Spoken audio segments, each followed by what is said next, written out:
If you have ever felt that your mind is running the show while you are just along for the ride, this practice is meant for you.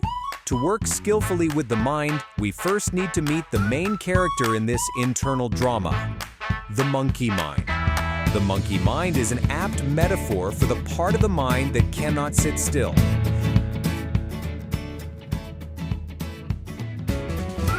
It jumps constantly from one thought to another.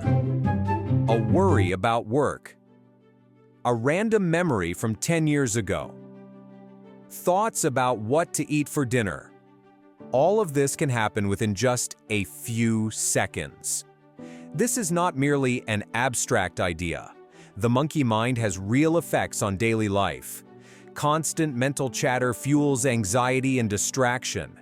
It drives habits like endless scrolling and repetitive worry about a future that has not yet happened.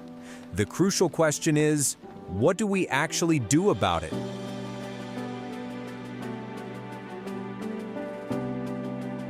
Much advice tells us to just observe our thoughts. But when the mind is racing, this is often impossible. We are swept away by the very thoughts we are trying to observe. The retreat emphasized a critical first step. Before observing the mind, we must first calm it. Trying to observe a frantic mind is like trying to observe a hurricane from inside the storm. There is no clarity, only turbulence. So the first step is to find shelter. At the retreat, this shelter was provided through what are called guardian meditations. These are foundational practices designed to create a stable, calm base for the mind. Two main practices were taught. 1.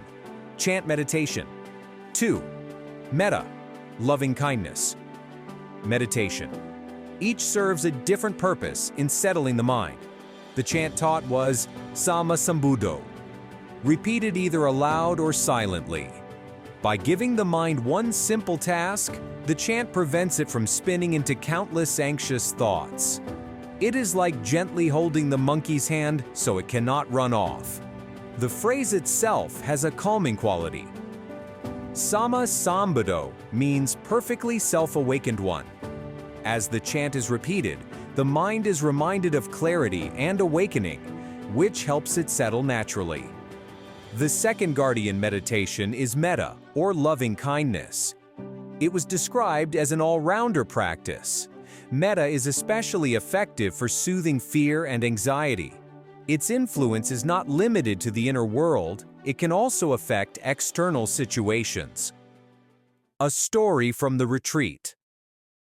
During a previous retreat, a meditator was mindfully walking when she suddenly found herself face-to-face with an aggressive alpha male monkey. It was a genuinely dangerous situation.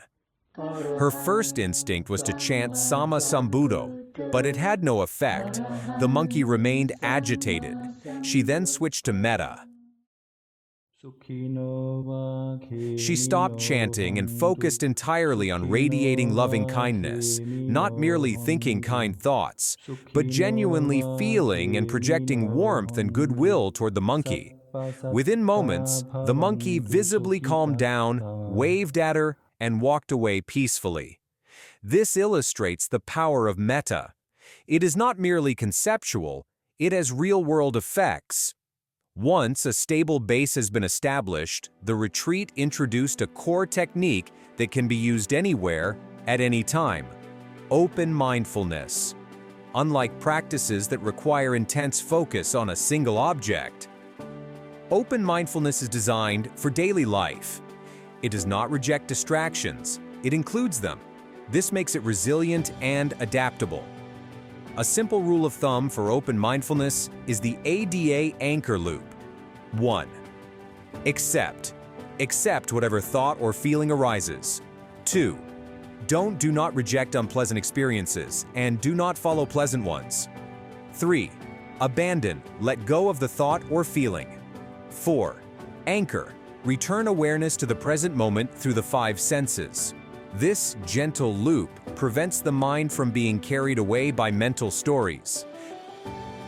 Calming the mind, though beneficial, is not the final goal. It is preparation. These practices open the door to deeper insights, seeing directly how the mind works. Thoughts and emotions are not random, nor are they self. They arise and pass away due to causes and conditions. The journey unfolds in 3 stages. 1. Information, learning the teachings. 2. Intelligence, applying the teachings through consistent practice. 3. Insight, a natural realization that arises from sustained practice. Insight cannot be forced. It emerges as a direct understanding of one's own mind. The deepest realization is that there is no fixed, solid self at the center of experience. What we call I is a constantly changing process of thoughts, feelings, and sensations, arising and passing away, moment by moment. Seeing this clearly is profoundly liberating.